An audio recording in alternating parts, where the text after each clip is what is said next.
Donc je vais essayer de vous parler des visages de Pierre Boutan, puisque c'est le titre que j'ai donné à cette intervention. Ces visages sont multiples. Boutan était un homme en effet génial, c'était un homme très... c'était presque, comme dit Aragon dans La mise à mort, son roman, c'était une forêt d'hommes à lui tout seul, Boutan.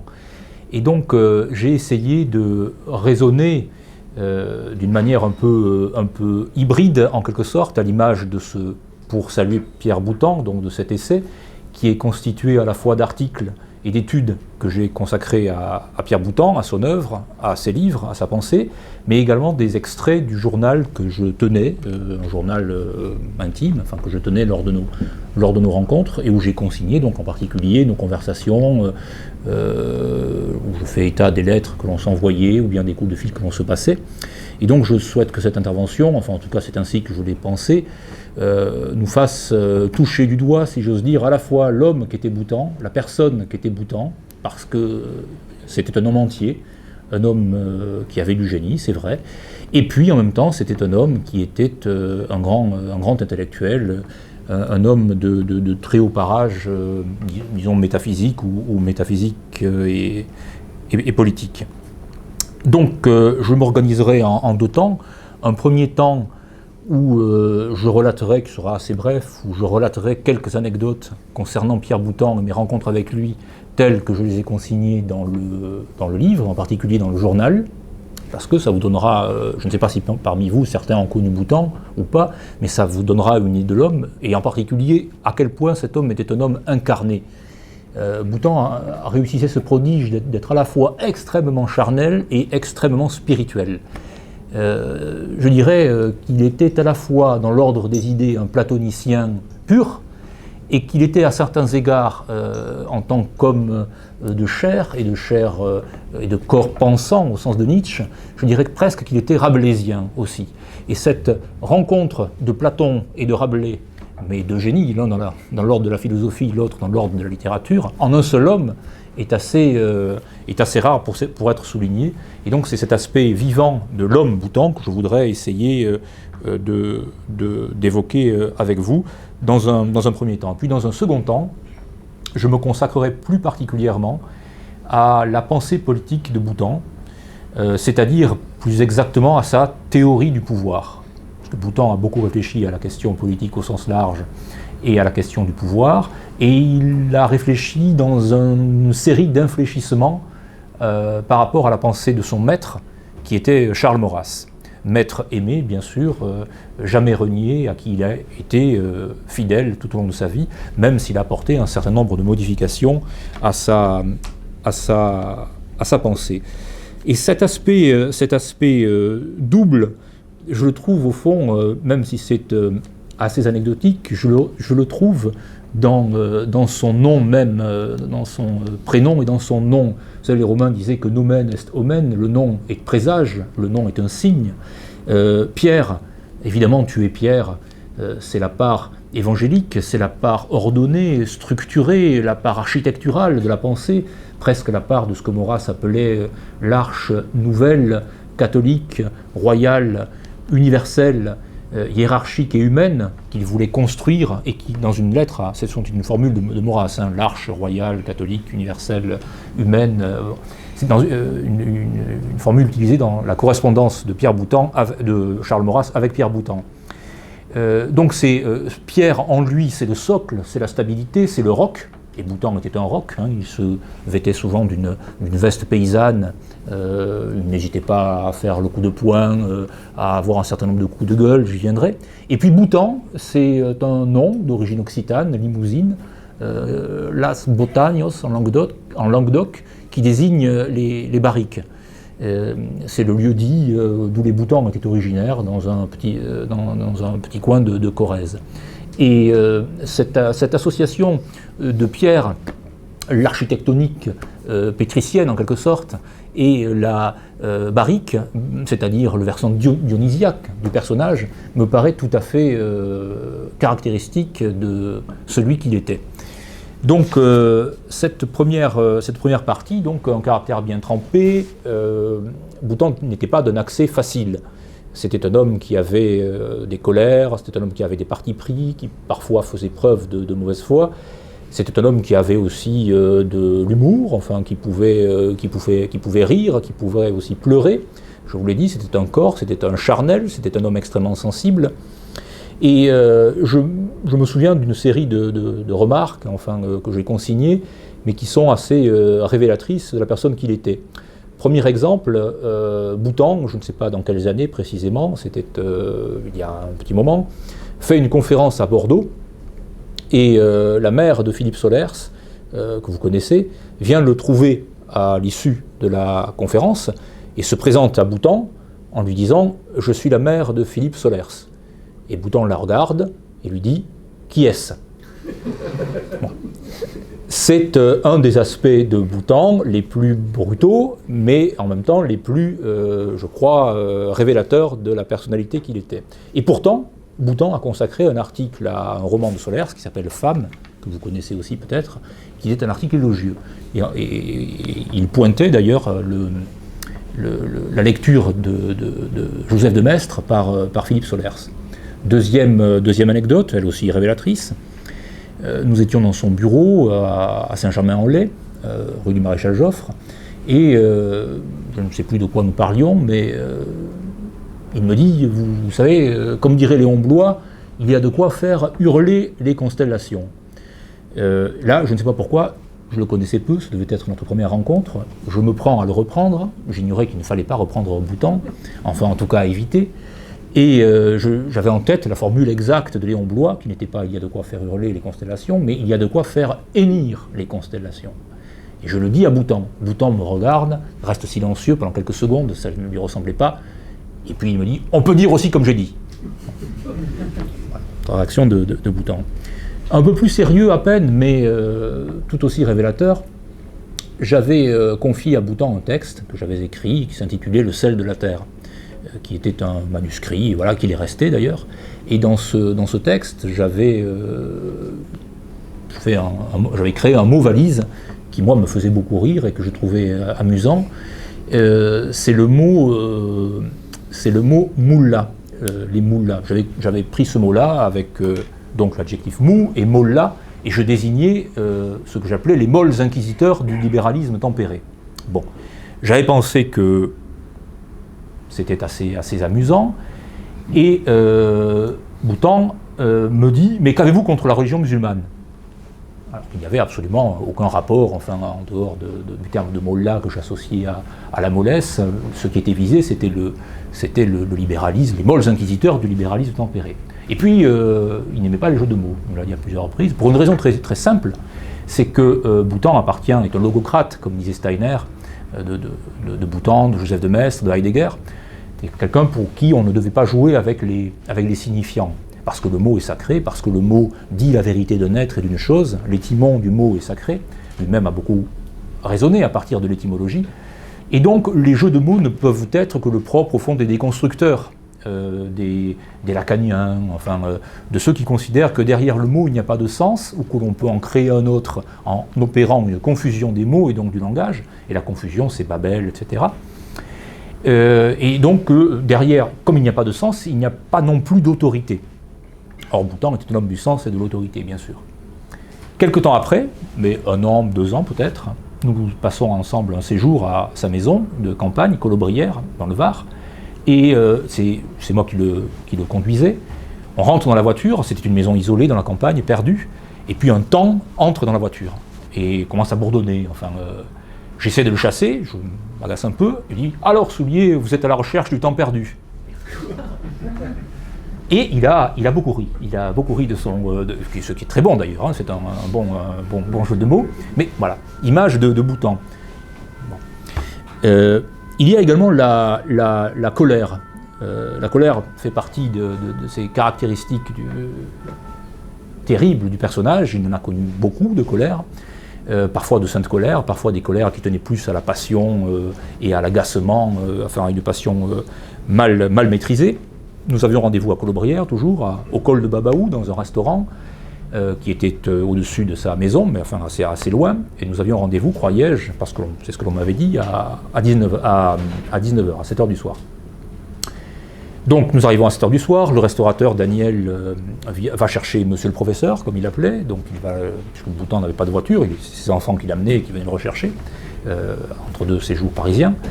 Et Boutan arrive, nous trouve donc à 7 h du soir au restaurant et se met à hurler, à nous traiter, alors j'ai repris quelques jurons, il y avait une bande de chancres. Nous étions, enfin quand même, c'était une salle où il y avait une quinzaine, vingtaine de personnes, un peu, bon, il y avait moins de monde qu'en ce moment, mais enfin on n'était pas seul, loin s'en faut. Et donc toute la salle a profité de cette engueulade majeure. Et puis, qui conduisait?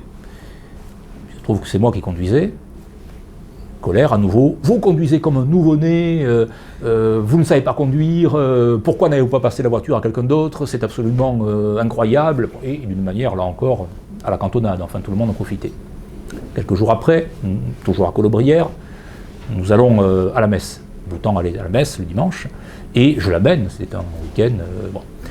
Et on prend la voiture, et je roule à l'allure à laquelle je roule habituellement, nouvelle engueulade. Mais pourquoi roulez-vous si vite? Vous êtes fous, vous voulez nous tuer, ça ne vaut pas le coup de se tuer en voiture, qu'est-ce qui vous prend? Nous avions un ami à côté qui aurait été susceptible de conduire, tout juste s'il ne lui passait pas le volant, enfin voilà. Autre image de Boutan et de disons de son caractère. Je passe sur d'autres colères qui étaient tout aussi homériques ou achilliennes. Boutan, c'était aussi un homme extrêmement généreux et extrêmement affectueux. Et il l'était jusqu'à, parfois, entre guillemets, j'ai dit qu'il était sensible, il pouvait l'être jusqu'à la sensiblerie. Tous ceux qui ont connu Boutan, à un moment ou à un autre, l'ont vu pleurer, l'ont vu verser des larmes.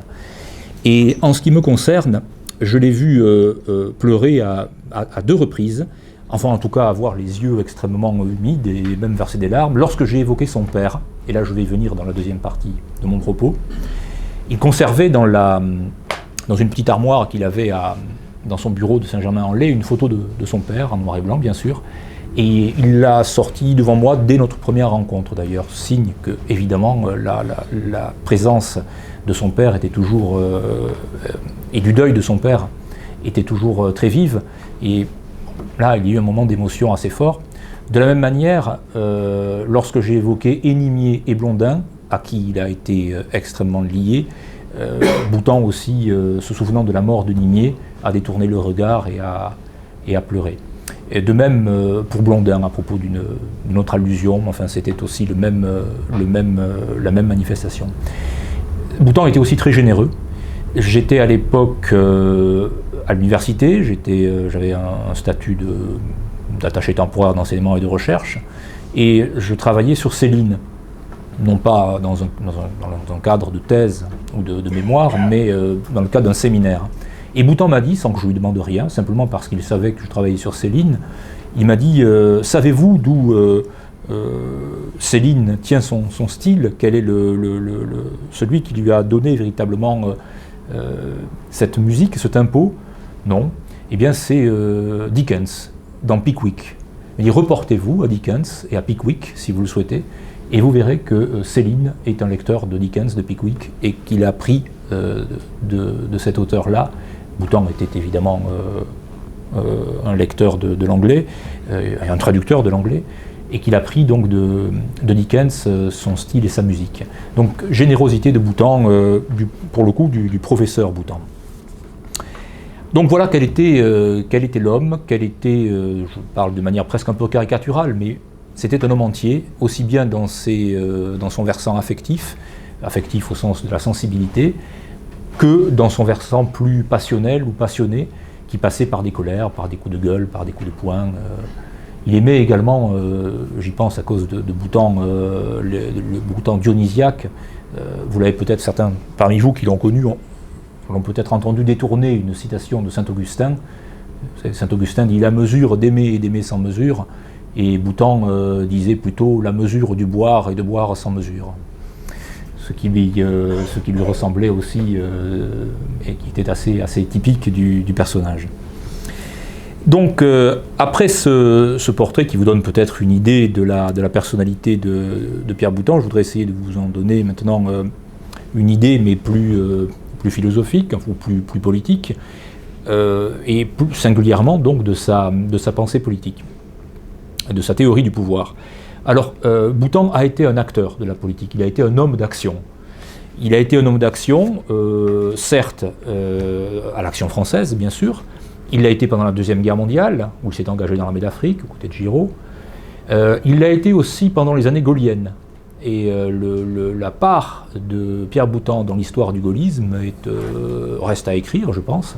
Il a été extrêmement proche, parfois distant, en particulier au moment de la guerre d'Algérie, mais soutien de De Gaulle dans la constitution de la Ve République. Il a été très près également de certains milieux,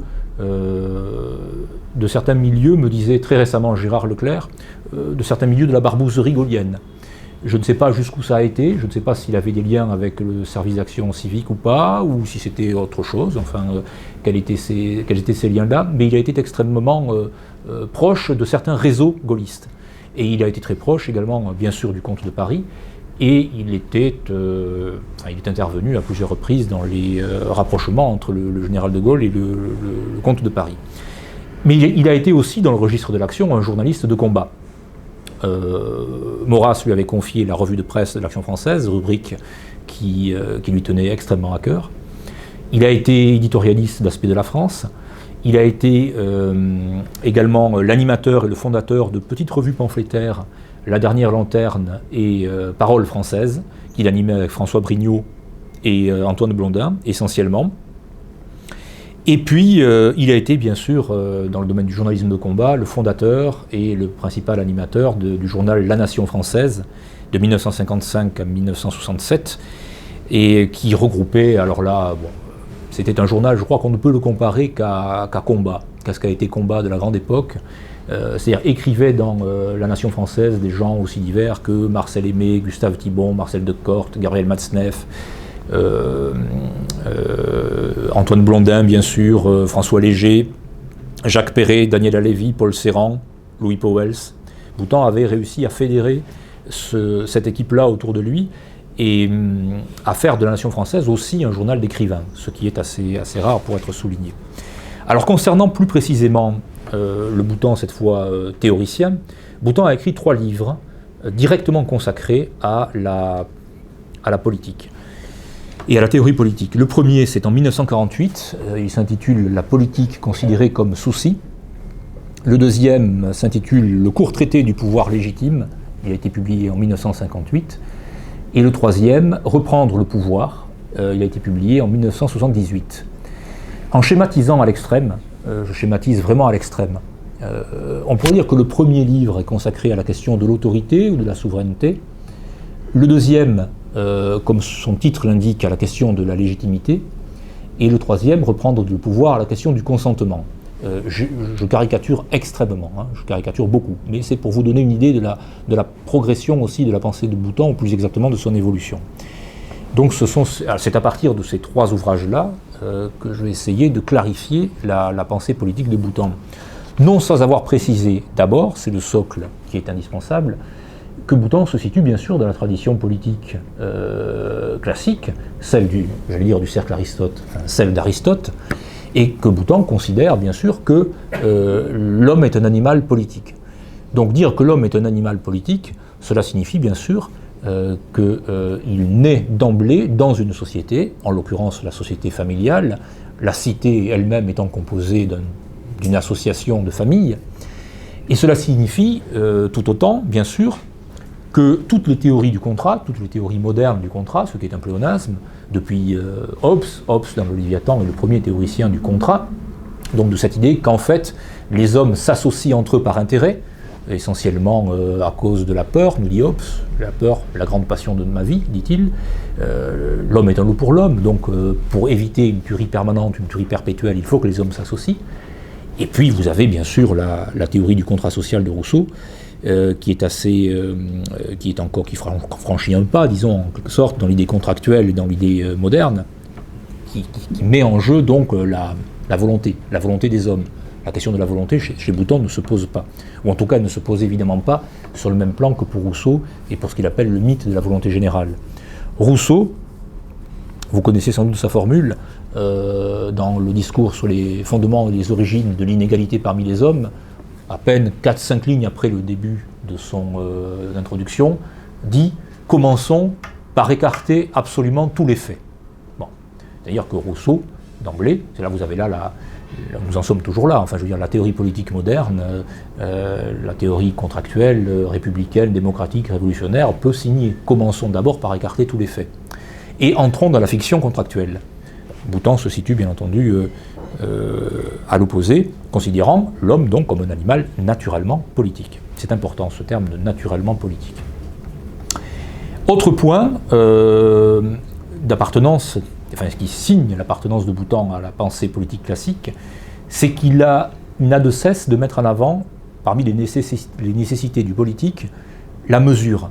Et là vous entendez le Boutan grec, la prudence, le Boutan romain et catholique romain, la vertu de prudence, la limite, la borne, la clôture.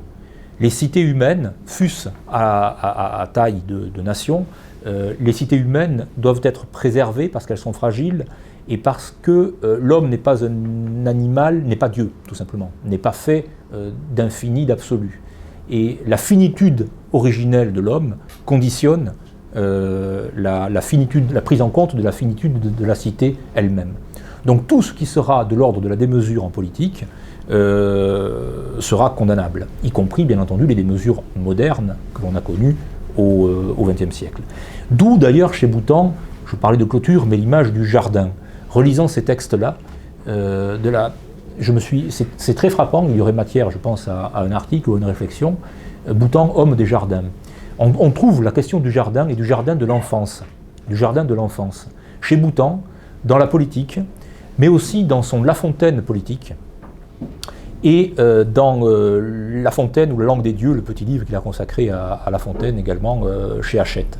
Je crois que c'est assez révélateur, cette idée qu'il faut prendre soin du jardin politique, du jardin de la cité, du jardin de l'ensemble des cités que sont les nations, et bien concevoir que ce jardin vaut en tant qu'il est limité précisément.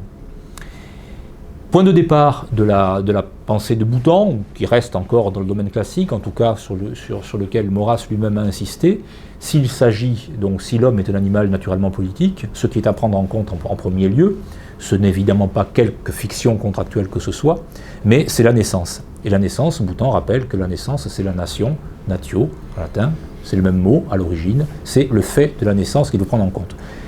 Où Maurras prend en compte le fait de la naissance, on a les réflexions sur la politique naturelle, sur les inégalités protectrices, sur le fait que le plus fort prend soin du plus faible, etc.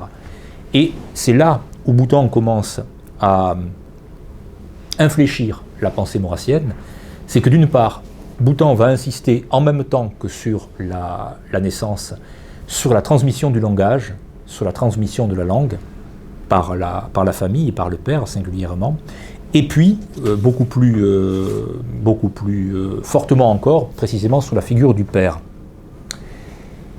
La relation que Boutan a entretenue avec son père, je vous ai rapporté cette anecdote de la photographie et des larmes, est une relation fondatrice. Elle peut l'être dans tous les cas, enfin dans les cas les plus heureux peut-être, mais en tout cas elle peut l'être théoriquement.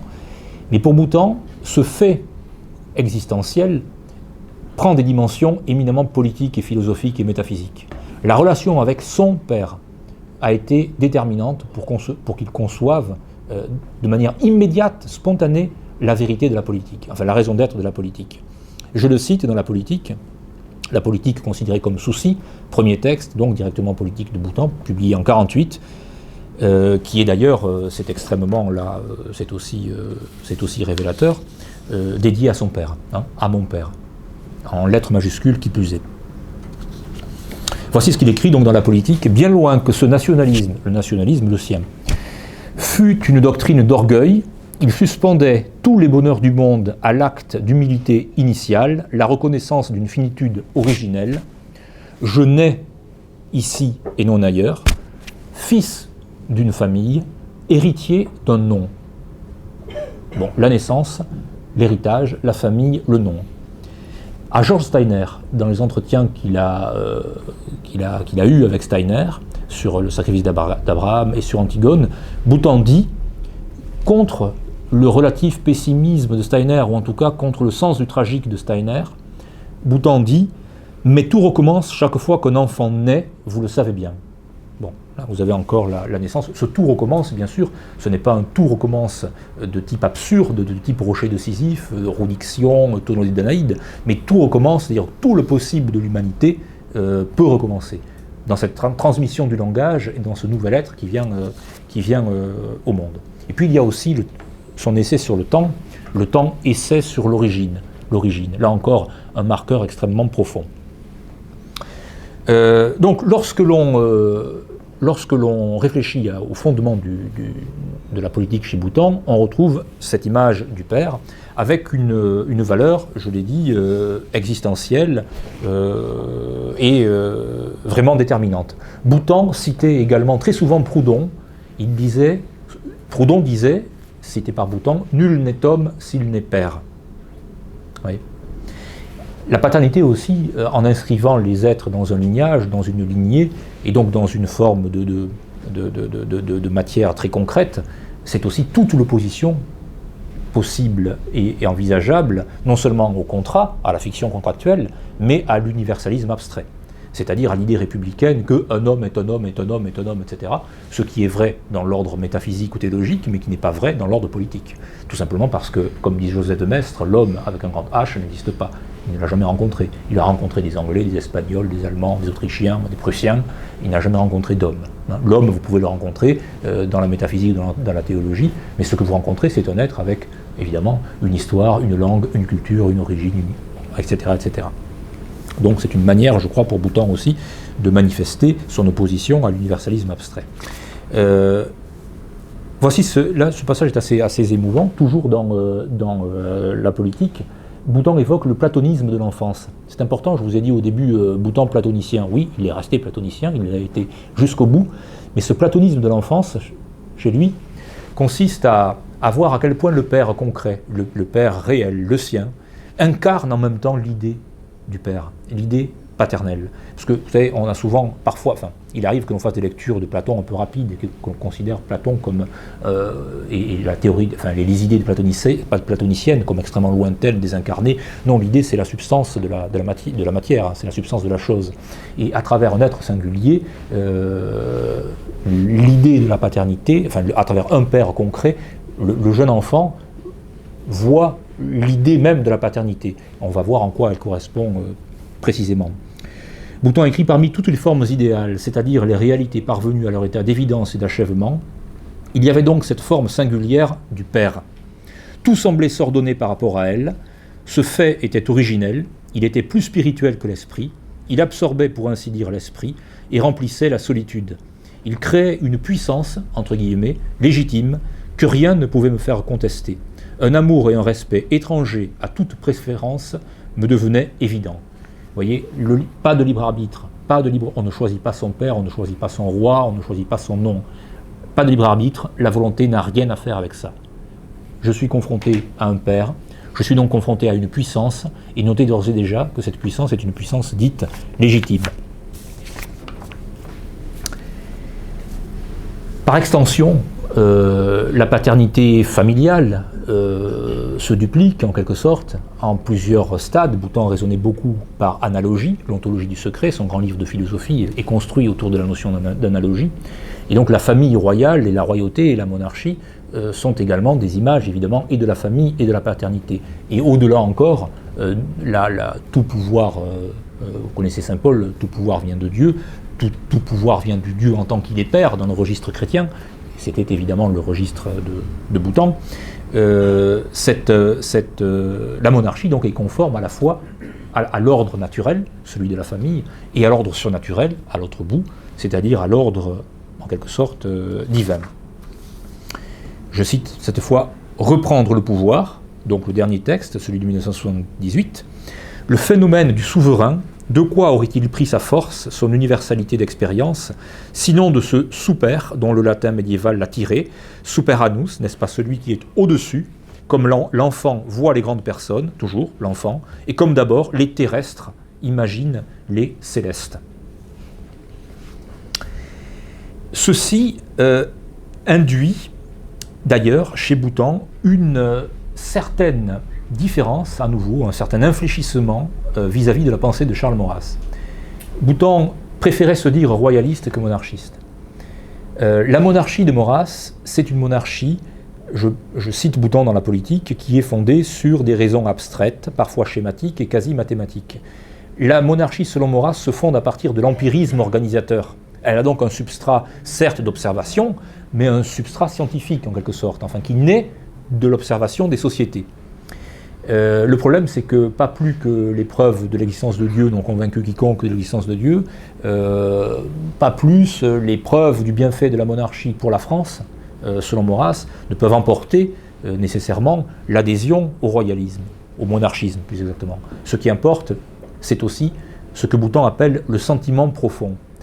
Et je crois qu'on n'en a peut-être pas insisté suffisamment sur cette idée mais qui est liée à l'idée boutangienne de la paternité et de la famille, que Boutan avait à l'endroit de l'idée royale et à l'endroit du roi, avant d'avoir des raisons en sa faveur, avait des sentiments, avait une affection extrêmement profonde. Ce qui d'ailleurs fait qu'il a eu tendance au cours de son existence, au fur et à mesure que cet infléchissement vis-à-vis de la politique maurassienne s'est approfondi, à préférer Saint-Louis à Louis XIV. C'est-à-dire le roi de justice, certes, là aussi je vais y revenir, mais le roi populaire, le roi qui rend la justice, le roi qui est proche et qui est un saint tout simplement. Donc je crois que là aussi c'est une différence assez importante dans l'approche de la monarchie par Maurras. Et puis il faut bien comprendre que cette puissance légitime qu'incarne le père, cette autorité, Boutan utilise le mot également, cette autorité n'est pas une autorité indépendamment du propre caractère de Boutan, sur quoi je vous ai donné quelques indices, mais c'est une autorité qui n'est pas tyrannique. En tout cas, elle peut l'être par perversion, par déviation, mais elle n'est pas tyrannique.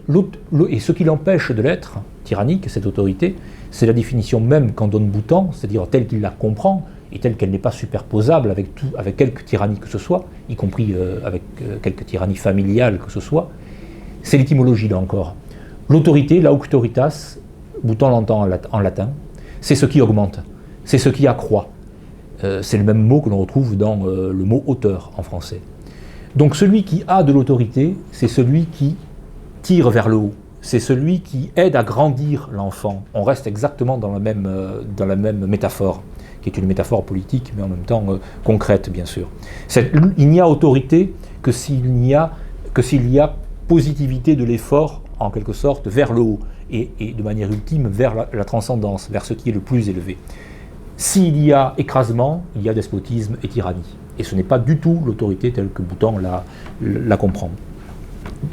Deuxième aspect dans la théorie du pouvoir de Boutan, la question de la légitimité. Court traité du pouvoir légitime, et puis définition, vous vous en souvenez, de la puissance légitime du père, en l'occurrence dans la politique. La légitimité, quelle est-elle? Pour Boutan, c'est ni plus ni moins que la justice. Qu'est-ce que la justice, sinon soumettre à la loi du bien commun les volontés particulières, en conservant leurs droits profonds, masqués en elles par la démesure. Donc, les droits individuels, certes, à conserver, mais marqués par la démesure. Donc, il y a besoin de la justice. Si il n'y a pas justice, nous sommes dans le domaine de l'illégitimité, en quelque sorte. La légitimité, c'est à la fois la justice et l'action pour le bien commun. C'est-à-dire que celui qui incarne la légitimité doit être sûr de ne pas agir, évidemment, pour des considérations personnelles ou des considérations partisanes ou des considérations oligarchiques, mais pour le bien commun. Et on verra que le bien commun, Boutan le comprend, là aussi au sens de la philosophie classique, mais en un sens également chrétien. Cette légitimité, et c'est en ceci que Boutan ne sera jamais démocrate. Il y a eu une évolution de Bhoutan, une évolution politique, donc un certain amendement, pourrait-on dire, du maurassisme. Mais il ne sera jamais démocrate parce que la légitimité, donc le sens de la justice et le sens du bien commun, sont en quelque sorte limités par un certain nombre de faits qui sont les lois fondamentales du royaume, dit-il, mais surtout les lois non écrites. Bhoutan, comme Maurras est un disciple d'Antigone, les lois non écrites,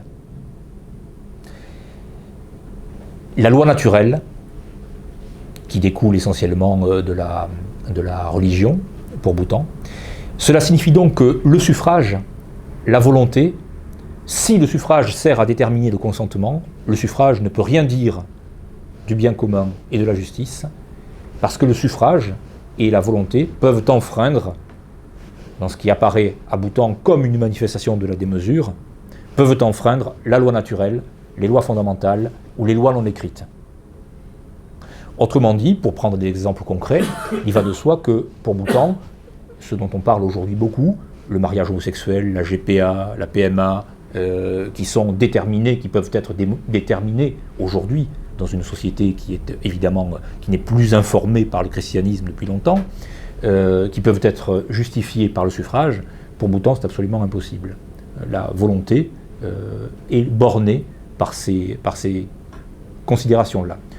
Ce qui, d'un même mouvement, fait que l'autorité ou la souveraineté elles-mêmes, les deux, enfin, ce sont deux synonymes largement, sont brimées, sont bridées elles-mêmes par les lois fondamentales, les lois non écrites, la loi naturelle, la loi divine. Autrement dit, un prince chrétien ne peut pas, évidemment, faire n'importe quoi. Il ne peut pas contrevenir à un certain nombre de règles. Sans ça, dit Bhoutan, la formule est très forte, il se perd.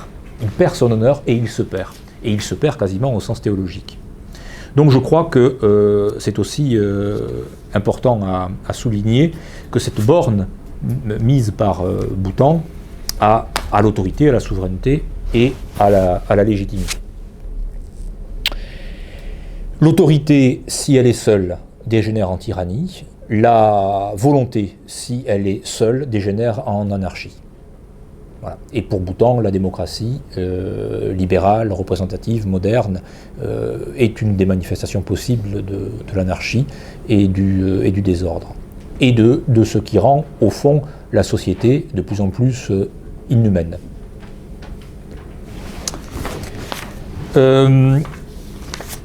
J'en termine, puisqu'on arrive au terme des 45 minutes. Je ne vais pas entrer dans le détail, mais cette théorie du pouvoir chez Bhoutan culmine dans la lecture qu'il fait d'un texte, d'un dialogue platonicien qui s'appelle le Philèbe, qui est consacré à la question du souverain bien, est-ce le plaisir, est-ce l'intellect. Dans le Philèbe, Platon explique que toute réalité dans le monde est composée. Et composée, dit-il, je ne vais pas entrer dans le vocabulaire technique grec, ça ne servira à rien d'ailleurs, parce que ça nous entraînerait très très loin et ça nécessiterait une intervention vraiment dédiée à ce sujet-là. Toute nature, tout objet, tout être est mixte, est composé à la fois d'illimité ou d'indéterminé et de détermination. Autrement dit, une détermination s'applique toujours à un objet qui est au départ illimité. Pour faire comprendre cette dialectique du pouvoir, qui a trois termes chez Bhoutan, à partir du Philèbe, donc de Platon, le déterminé, l'indéterminé et le mixte, je crois qu'on pourrait parler plus simplement, et en langage aristotélicien, parler de matière et de forme. Il y a une matière, par exemple le bloc de marbre, et il y a une forme qui est imposée, qui est donnée par le sculpteur à ce bloc de marbre. Et ainsi naît la statue. La statue est donc un mixte de la matière et de la forme. Bon. Eh bien, la théorie du pouvoir de Bhoutan fonctionne de la même manière. Il met en balance trois termes, que vous connaissez donc, l'autorité, la légitimité et le consentement. Mais cette dialectique n'a rien d'une dialectique évidemment marxienne ou hegelienne, c'est-à-dire qu'elle n'aboutit pas à un dépassement des deux premiers termes par le troisième, sur le mode synthétique, disons, mais la dialectique de Bhoutan, la dialectique du pouvoir selon Bhoutan reste ouverte, et elle maintient ces trois termes. Et on peut dire donc je passe sur le schéma que Boutan trace d'en reprendre le pouvoir, qui est assez difficile, mais on peut dire qu'au bout du bout, le pouvoir légitime pour Boutan, le pouvoir légitime, c'est lorsque l'autorité naît du consentement à la légitimité, du point de vue de l'État. L'autorité naît s'il y a consentement à la légitimité. Et du côté du peuple, le consentement résulte de la reconnaissance de la légitimité de l'autorité. Voilà quelle est la dialectique du pouvoir de Boutan, donc sans dépassement et sans... voilà quelle est la modalité du pouvoir juste, du pouvoir équilibré, avec toutes les limitations que je vous ai dites, et que un pouvoir légitime se doit de respecter. Et je termine en citant la politique de Boutan. Boutan était obsédé par l'idée de sauver ce qui peut l'être. Un des chapitres de Reprendre le pouvoir s'intitule « Sauve qui veut ». Il était obsédé également par ce qui pouvait garder ce qui devait l'être. Il y a un très beau chapitre de son Maurras, Le Destinée et l'œuvre, qui s'appelle « Dans le regard de Péguy ». Et Boutan explique, lui qui avait le goût des étymologies, que le regard, regarder, c'est garder en retour. Celui qui regarde, c'est celui qui garde en retour. Regarder quelqu'un, c'est le garder en retour. Eh bien, je crois que c'est la meilleure définition de ce que Boutan appelait le souci. Je vous ai parlé tout à l'heure je vous ai donné le titre exact, la politique considérée comme souci, de ce premier texte de 1948. Le souci, chez Boutan, qui à l'époque est marqué par la lecture de Heidegger, je vais le citer, parce qu'Heidegger a beaucoup réfléchi sur la question du souci. Le premier Heidegger, celui de Être étant, réfléchit autour de l'allemand Sorge, le souci. Mais c'est le souci de l'être, du Dasein, enfin de l'être là. Boutan n'est pas du tout dans cette perspective-là. Le souci de Boutan et le souci qu'il a eu de la cité, c'est en fait le soin qu'il a eu de la cité. Le soin, comme on le dirait d'un jardinier qui prend soin de son jardin, du prince qui doit prendre soin de la nation, de la cité, du royaume, et du père de famille qui doit prendre soin de la famille, et qui doivent tous s'efforcer de garder ce qui peut l'être. Et voici ce qu'écrit Boutan, donc, ce par quoi je termine. C'est par l'histoire que se réfute le pessimisme heideggerien, c'est par elle que l'homme n'est pas jeté dans le monde, réponse à la question du souci, du Sorge. Donc, c'est par l'histoire que se réfute le pessimisme heideggerien, c'est par elle que l'homme n'est pas jeté dans le monde, mais qu'il s'y reconnaît, y trouve son sens par le soin qu'il accorde au jardin, aux saisons et aux cités mortelles. Voilà, je vous remercie.